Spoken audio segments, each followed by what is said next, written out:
Alors, coucou à tous, bienvenue, c'est Algérienne dans la cuisine turque. Aujourd'hui, je vais avec une nouvelle recette de fatayır, de börek, très simple à faire. Ou alors avec des ingrédients très basiques. Le gros avantage, c'est que en fait la pâte, elle ne se repose pas du tout. Vous pouvez la faire directement, voilà, sans repos. C'est vraiment une recette express et super bonne surtout. Donc pour la recette, il nous faut, vous avez 400 g de farine, j'ai 10 g de levure chimique, pas de levure fraîche, boulangère. Donc un pot de yaourt nature, un œuf, une cuillère à soupe de sucre, une cuillère à café de sel et bien sûr 125 g de beurre mou à température ambiante. Bon, moi il est un petit peu voilà fondu. Et bien sûr pour tout ce qui est farce, j'ai pris poivron rouge, poivron vert, un oignon, carotte et blanc de poulet. Si vous n'avez pas de blanc de poulet, vous pouvez utiliser de la viande hachée, du thon ou n'importe quelle farce que vous voulez mettre là-dedans. Voilà, donc on est parti pour la pâte.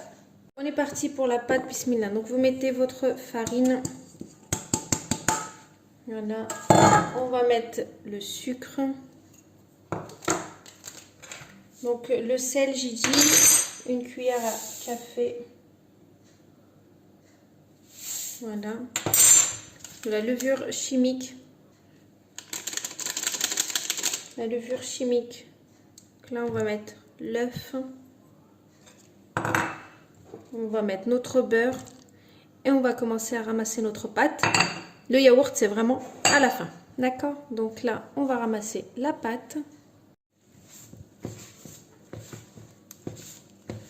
Donc ça va être, voilà, avec le beurre, etc. Donc on va bien la travailler avant de venir la ramasser avec le pot de yaourt.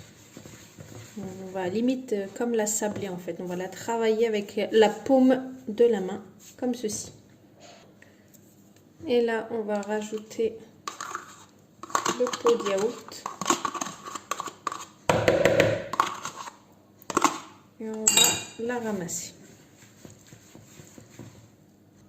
Donc là, vous voyez, j'ai ramassé ma pâte juste avec le pot de yaourt. Pas besoin de gras. Donc bien sûr, il faut respecter les doses que je vous ai données. Et c'est parfait. Donc là, je vais la travailler juste 2 minutes. Il ne faut pas trop la travailler, la pâte. Donc là, regardez ma pâte parfaite. Juste avec un pot de yaourt. Donc là, ce qu'on va faire, on va la filmer. Et je vais la laisser juste poser en attendant de finir ma farce. Et ensuite, je la reprends. Donc juste, voilà, mettre au frais. Donc là, je vais attaquer ma farce. Parce que la pâte, je l'ai mis un petit peu au frais tant qu'elle se repose. Voilà. Et moi, je vais finir ma farce. Comme ça, on pourra plus qu'à garnir. Donc là, j'ai mis oignon. J'ai tout laissé dans la poêle. C'est pour ça que je les ai laissés. Moi, je vais mettre de l'huile de tournesol. Et après, si vous voulez mettre de l'huile d'olive, vous pouvez. Donc là, on va faire revenir tout ça. Une fois qu'ils se sont ramollis. Voilà. À moins que vous les voulez croquants. Là, à ce moment-là, je rajouterai mon blanc de poulet. Donc, que j'ai déjà coupé ici. Donc, comme je dis, vous pouvez mettre de la viande hachée, du thon, etc. Donc, après les épices, je vais rester sur du simple, paprika, poivre, sel, un peu de curry, voilà. Et un petit peu du thym, sûrement, parce que le thym avec le poulet, ça donne bien. Après, vous n'êtes pas obligé de mettre du curry, on peut mettre juste du thym, voilà, paprika, etc. Et ça fait très bien l'affaire. Donc, voilà pour les épices. Alors, donc là, je les ai bien fait, on va dire, revenir, plus ou moins. Je rajoute mon poulet, voilà, et je vais assaisonner. Voilà. Je vais mettre mes épices. Vous mettez vos épices que vous voulez, hein, comme cumin, ce que vous voulez. Moi, je reste toujours sur le basique parce que, comme vous savez, mon mari il est un peu difficile. Mais voilà, après vous mettez vraiment ce que vous voulez. Donc là, je vais mettre mes épices, poivre. J'ai dit curry parce que j'aime bien le curry avec le poulet. Puis mon mari aussi, donc ça va. Paprika. J'ai du paprika qui arrache, donc j'en mets un tout petit peu aussi. On aime bien un peu pimenté. Et du sel, bien sûr. Donc là, j'ai mis, vous savez, de la vache qui rit. J'ai mis 6 morceaux. Donc là, je vais attendre que, voilà, je vais mélanger et je vais faire fondre tout ça. Je vais attendre que ça refroidisse. Et puis ensuite, j'ai plus qu'à assembler le tout. Donc ma pâte, je vais la reprendre, je vais la couper en deux. Je vais couper une boule plus grande que l'autre. Vous verrez tout à l'heure pourquoi. Donc voilà, la vache qui rit, c'est bon. On va dire qu'elle est fondue. Donc stop, je laisse refroidir et on va couper notre pâte en deux. Donc là, j'ai pris ma pâte du frigo. Je vais juste laisser poser et je vais la couper en deux. Donc un côté plus grand et l'autre plus petit. Là, j'ai pris un plat avec un papier cuisson. Et on va ouvrir notre pâte. Donc d'abord le grand, on va l'ouvrir. Vous pouvez fariner un petit peu. Et on va fariner tout ça. Et on va ouvrir tout ça. Voilà. Donc une fois qu'on a ouvert notre pâte, donc le plus grand côté, donc on le roule comme ça sur notre rouleau. On prend notre plat. Et on met ça à l'intérieur. Et bien sûr, on va ajuster tout ça en lui donnant une belle forme arrondie. Donc dans notre plateau.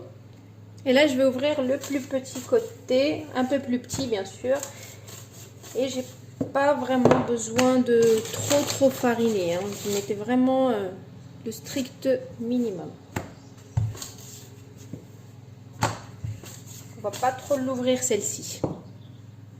Je reprends mon plateau avec et je remets ma farce. Donc, et je l'étale bien comme il faut. Voilà, un peu partout. Vous l'étalez bien. Ensuite, là, vous prenez de l'eau avec le pinceau. Et j'ai laissé un côté vide, comme vous pouvez le voir. Donc là, on va mettre de l'eau tout autour comme ça. Justement, on va faire coller l'autre partie qu'on a mis plus petite. Donc vous allez voir tout ça. Vous mettez de l'eau tout autour. Donc j'ai bien mis l'eau tout autour. Donc là, je vais prendre la petite que je vais venir juste mettre comme ça. Vous voyez? Comme ceci par-dessus. Et en fait, on va venir déjà, vous faites ça pour pas que ça ressort. Et ensuite, vous la fermez. Vous essayez de bien fermer. Voilà, de bien coller avec de l'eau et ensuite de bien fermer. Et là, vous voyez, je suis en train de la fermer. Donc, vous soulevez et vous rabattez. Et vous la fermez comme ceci. Voilà, c'est tout simple. Hein. Donc là, vous prenez une fourchette et vous pointez, une fois que vous avez fermé votre tourte, on va dire. Vous faites des petits trous comme ça. Ensuite, là, j'ai pris juste un jaune d'œuf avec une goutte de lait. Je vais venir badigeonner le tout. Mon four, il est en train de chauffer à 180 degrés et je vais enfourner à 180 degrés, chaleur tournante, jusqu'à avoir une belle dorure. Une fois que je sens que c'est prêt, j'enlève donc ma tourte. Donc après, ça dépend de la cuisson que vous voulez, bien cuit, pas trop cuit, c'est à vous de voir. Donc là, je vais saupoudrer de graines de pavot. Vous pouvez mettre des graines de nigel, graines de sésame, ce que vous voulez. Ce sera pavot pour moi. Et puis, bah, c'est tout. Alors, dites-moi, c'est facile ou pas?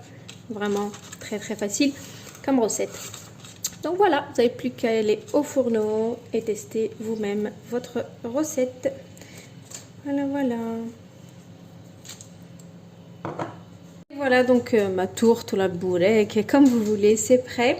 Donc là, je vais en couper une part pour vous montrer la cuisson. Je l'ai bien laissé cuire. Il faut bien laisser cuire. Hein. Donc voilà.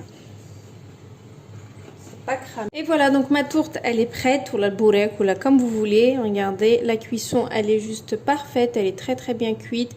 Voilà, on voit bien notre farce à l'intérieur. Donc vous laissez cuire comme ça, voilà, jusqu'à avoir une belle cuisson, une belle dorure. Comme ça, tout est cuit. Et puis bah voilà, vous n'avez plus qu'à le faire. En tout cas, je poste la recette comme d'habitude. Je vous dis bonne réalisation et à bientôt pour une nouvelle recette. C'était Algérienne dans la cuisine turque. Ciao!